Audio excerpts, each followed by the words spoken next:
Amigos, bienvenidos a una nueva transmisión más. Es un placer estar nuevamente con ustedes. Servidor Irving Rodríguez, transmitiéndoles desde su canal.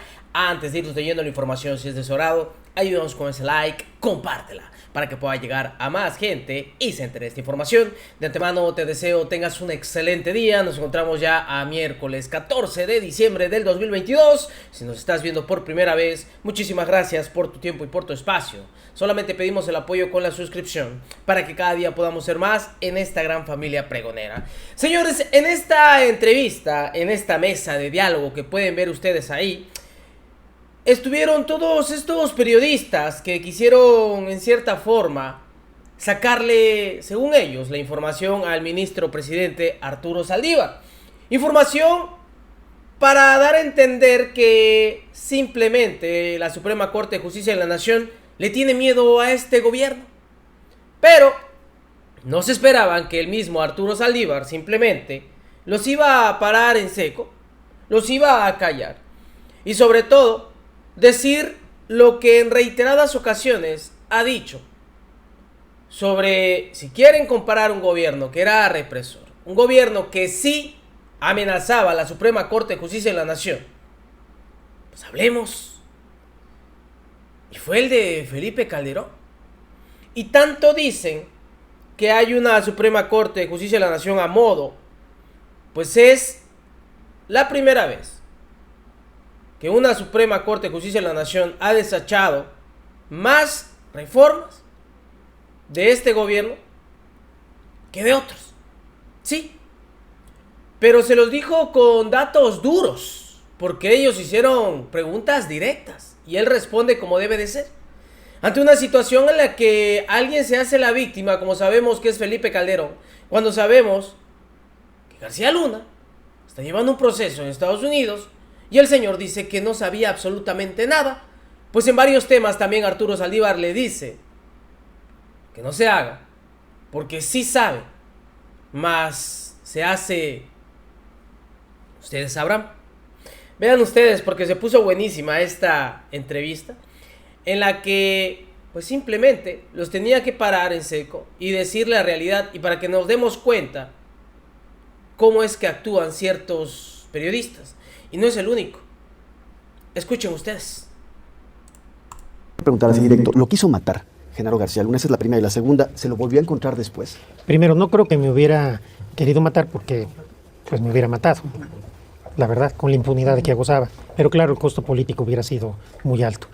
Pero sí, la idea era amedrentarme claramente para que yo cediera a que el asunto saliera como él pensaba. Y no, es más, nunca lo he visto. Maestro, ¿cómo pueden verse cómo se ven las presiones sobre los ministros? Usted ha platicado algún caso en el caso del sexenio de Felipe Calderón.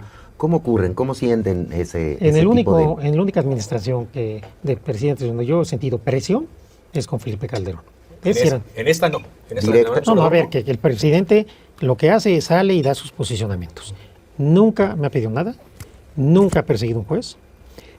Al contrario, el Poder Judicial Federal se encuentra en esta situación de independencia y autonomía porque él ha confiado en que nosotros nos autorregulemos, aprobó nuestra reforma como nosotros la planteamos. Realmente ahí están los hechos. Si nos vamos a los hechos, que el presidente ha sido respetuoso de que nosotros mismos corrijamos lo que creemos que se debe corregir. Pero también ha dicho que no le hagan caso a los jueces. Por eso, de la manera los ve como retórica, quizás. Si evidentemente a alguien no le hace caso a un juez, pues los jueces tienen los elementos y las herramientas jurídicas. Yo siempre he tomado una opción de no entrar a debatir con lo que se dice en otros lugares sobre el Poder Judicial. Y creo que ha sido la decisión correcta, aunque algunos me critican porque lo que quisieran es que entráramos en una especie de pleito de confrontación que es bastante estéril. Por parte de los lados del tablero, ¿no? ¿Cómo fueron entonces esta presión por parte del presidente Calderón o el expresidente Calderón hacia usted y hacia los demás ministros? ¿Cómo eran por llamadas? Yo nada más puedo hablar de mí. Por lo que vi, pues a los otros ministros no necesitaron que presionarlos, porque se dice mucho, el ministro Saldívar que es un tibio, no tiene pantalones, no sé qué. A ver, ¿quién votaba en contra de García Luna y Felipe Calderón cuando estaban en el máximo de su poder? ¿Cómo votaron los otros ministros del caso de la guardería BCE? Yo he votado siempre igual. Prisión preventiva oficiosa, voté que era inconvencional. Como siempre he votado. Yo no cambio de acuerdo al sexenio. Yo voto igual, siempre, de acuerdo a la Constitución y los derechos humanos. En el caso personal, lo he narrado, una presión fuerte. En el Usted le llamó una operación de Estado. Sí, sí, en el caso de la guardería BCE, obviamente que sí, tanto mediática como la operación que se hizo en la Corte. Eran las 10 de la noche, estaba llena la Corte de secretarios de Estado, de gente del gobierno. Hubo compañeros míos que leyeron en la sesión de la Corte los memoranda que nos dejaron la gente del gobierno, clarísimo. Que había una presión. Cuando yo salgo con mi proyecto, es muy bien recibido por la prensa y a los 2 días cambiaron completamente el tema. Narrativa. El secretario de Gobernación, Fernando Gómez Mon, pues fue a decirme claramente, presidente, dice que no te pusimos para esto.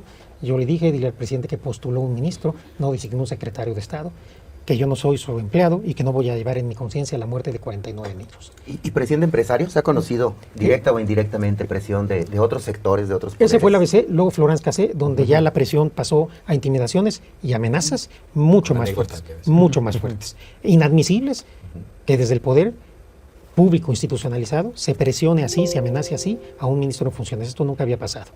Era el crimen institucionalizado, yo le he llamado. Esas sí eran presiones. Pero ante eso, los que hoy me critican estuvieron callados todo el tiempo. ¿El expresidente le llamó de alguna manera, alguna vez directo, sí, lo citó? Me marcó después de que sucedió esto, lo he contado ya, porque hoy dice que no se enteró. Tan se enteró en tiempo real que me llamó al día siguiente, me ofreció seguridad de la Secretaría de Seguridad Pública, le dije que yo no confiaba en la Secretaría de Seguridad Pública, y después me ofreció seguridad del Estado Mayor Presidencial, y 3 meses yo tuve esta seguridad, tan fácil que es buscar la información en transparencia, y el único que podía haber ordenado que un ministro que no sea presidente tuviera seguridad del Estado Mayor es el presidente de la República. Entonces, por supuesto que Felipe Calderón se enteró, por supuesto que se enteró. En el documental de Florence Cassé dice, me produce indignación, es increíble y me indigna. Pues no sé qué le indigna. Si en tiempo real él se enteró, él supo, yo creo que se le había olvidado la llamada. Oiga, y sin que se meta a pronunciarse en el tema legal, jurídico, de lo que implica el caso de Genaro García Luna en Estados Unidos, pero ¿cómo recibió usted la noticia de su detención por supuesta colaboración con el narcotráfico? Está esperando, de hecho, ahora en enero está iniciando el proceso, el juicio allá en Estados Unidos. ¿Cómo recibió usted el hecho de enterarse de que este hombre, que era tan poderoso, que era tan impune, pues está ahorita detenido en Estados Unidos, en Nueva York, acusado de trabajar para el cártel de Sinaloa?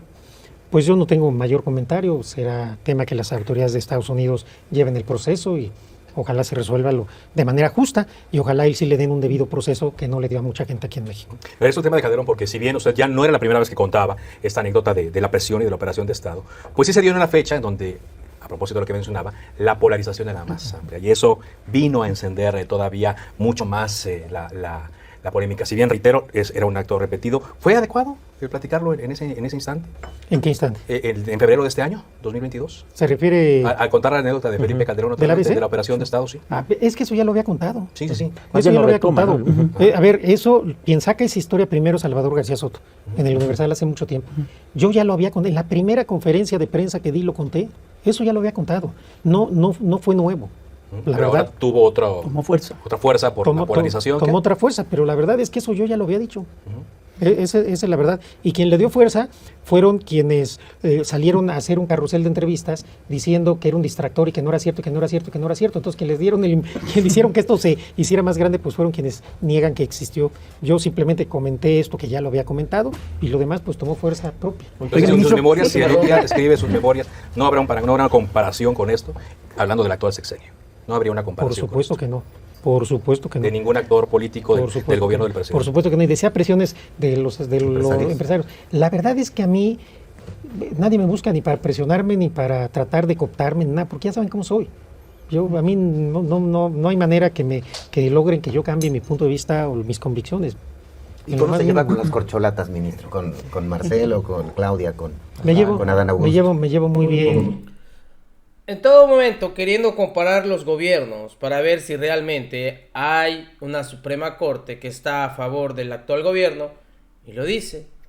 El presidente puede salir a dar sus posturas y está bien, pero son un órgano autónomo e independientemente, pues ya lo vieron y lo van a escuchar ahorita, han parado más iniciativas de este gobierno como no se hacía antes, y de eso sí no habla esta prensa. Con Claudia, con Adán Augusto, con Marcelo, me llevo muy bien, lo respeto. Me parecen 3 personas que tienen una trayectoria propia y sí les tengo afecto y les tengo ¿A respeto. quién conoce de más tiempo? Pues realmente al que conozco de menos tiempo es a Adán Augusto, porque lo conocí ahora que fue secretario de Gobernación, que ha sido el enlace y lo he tratado muchísimo. A Claudia y a Marcelo sí los conocía ya de tiempo atrás. Ministro, aprovechando que usted es la cabeza del Poder Judicial y con el tema que tiene que ver con la prisión preventiva y la discusión que se dio, existe otra figura que también dicen los expertos se ha abusado, que es la del testigo protegido y todo lo que sucede alrededor del criterio de oportunidad. No basta más que echarle un vistazo a las redes sociales, pues para ver, como siempre, la polémica que hay, la división que hay, diciendo que la Corte otra vez, leo los comentarios de las redes sociales, se doblegó ante el Poder Ejecutivo, que vaya manera de terminar su mandato el presidente de la Corte, Arturo Saldívar. ¿Cómo procesan estas cosas ustedes? Bueno, realmente yo hace tiempo que lo que se dice, sobre todo en Twitter, lo tomo con muchas reservas. Es una red que se ha distorsionado y deteriorado mucho. Hay muchas cuentas falsas, hay muchos bots, se genera mucho odio. La mayoría de las personas que opinan sobre la Corte ni siquiera se toman la molestia de leer las resoluciones, de estar en los debates. Si no resolvemos conforme a lo que ellos quieren, entonces ya estamos vendidos al presidente, etcétera. Pero si ustedes vieran todas las leyes que se han invalidado por la Corte en estos 4 años, se han invalidado más leyes del partido en el poder, trascendentes, importantes, que nunca en la historia de la Corte. Entonces no hay ningún sometimiento, simplemente 8 de los ministros, de las ministras de la Corte consideramos que este decreto se ajustaba a la Constitución. Punto. Nosotros no respondemos a lo que se diga en las redes sociales, sino simplemente respondemos a nuestra visión, a nuestra concepción de la Constitución. Usted dice entonces que a la hora de hacer estas cuentas de las controversias que cayeron, que resolvió la Corte, sí, podemos decir, ¿resultó menos favorecido el gobierno del presidente López Mucho Obrador? menos favorecido, ¿no? Mucho menos. Si hacemos un recuento, prácticamente todos los asuntos que llegaron a la Corte, hubo una mayoría calificada para invalidar leyes del Ejecutivo. Si vemos lo que hace los jueces, las juezas, muchísimos temas del Poder Ejecutivo y del Congreso de la Unión se han invalidado, se han otorgado amparos.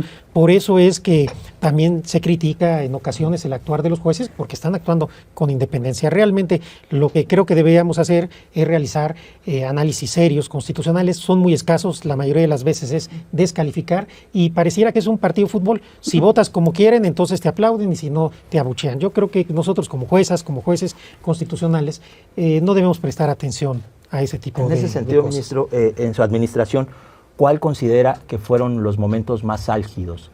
Justamente, ¿no? Y puedo nombrar algunos, desde la consulta popular de los expresidentes, la iniciativa para prolongar su responsabilidad al frente de la Corte, en fin.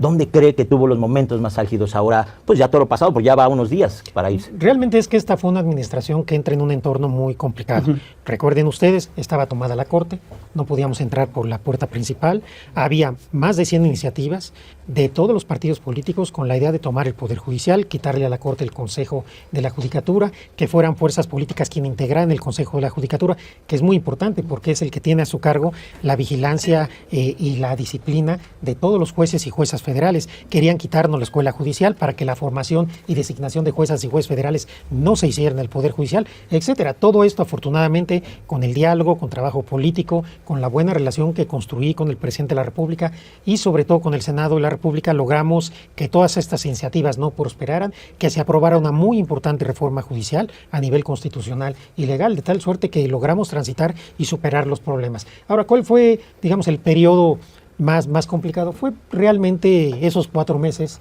en que yo tuve que aguantar para no salir públicamente a decir nada sobre el 13º transitorio, en que se prolongaba mi presidencia por 2 años más. Esos, digamos, fueron los 4 meses más complejos, más difíciles, pero al final salimos bien, creo que salimos fortalecidos y el Poder Judicial, que es lo más importante, está intacto. Logramos blindarlo, sigue siendo un poder independiente, autónomo y que trabaja con todo. Hay una relación de amistad con Andrés Manuel López Obrador. ¿Cómo es la relación que usted tiene con el presidente ya llegando hacia el final de su mandato? ¿Cómo podría resumirla? Yo tengo una relación con el presidente, primero de respeto, de confianza y de afecto. Así la describiría yo. Ministro, regresando un poco al tema que planteaba Carlos, entiendo lo de las redes sociales y también sabemos cómo es que sucede el diálogo o el no diálogo en las redes, pero también hay muchas organizaciones de la sociedad civil que no están muy de acuerdo con lo que sucedió en la Corte en torno a la militarización. ¿Cómo acercarse a ellos? ¿Cómo hablarles a ellos? ¿Cómo socializar lo que se decidió en la Suprema Corte? Porque hubo una mayoría, además, ¿no? ¿Cómo plantearles un canal de comunicación? Lo que pasa es que nosotros como tribunal necesariamente una de las partes va a quedar inconforme. Ese es uno de los problemas con el Poder Judicial. No podemos claro. quedar bien con todas las partes. Malo sería, ¿no? En esta administración hemos hecho un esfuerzo inédito para acercarnos a la gente. Nunca un tribunal constitucional había tenido esta cercanía con la gente. Somos el Poder Judicial del mundo con mayor presencia en las redes sociales. Pues ahí está. Así fue y así se desarrolló prácticamente la entrevista. En todo momento Arturo Saldívar hablando sobre la realidad, y es lo que hemos visto. Una Suprema Corte de Justicia de la Nación que, sinceramente, pues no le da ahora sí que pie a nadie. Y sí han tirado muchas propuestas por parte del gobierno actual. Pero así es. Apegado a la ley, apegado a la Constitución, es como ellos quieren actuar. Y está bien. Pero para que se den ustedes una idea de cómo quieren manejar este diálogo, en el que quieren dar a entender que están sometidos al actual gobierno, cuando no es así. En fin, qué bueno que los pare en seco Arturo Saldívar, que ya está a punto de acabar su periodo. Nos vemos en una siguiente emisión. Que sigan pasando un agradable día. Servidor Irwin Rodríguez, transmitiéndoles desde su canal. Recuerden, la información está ahí y depende de todos nosotros el pregonarla. Nos vemos en una siguiente emisión.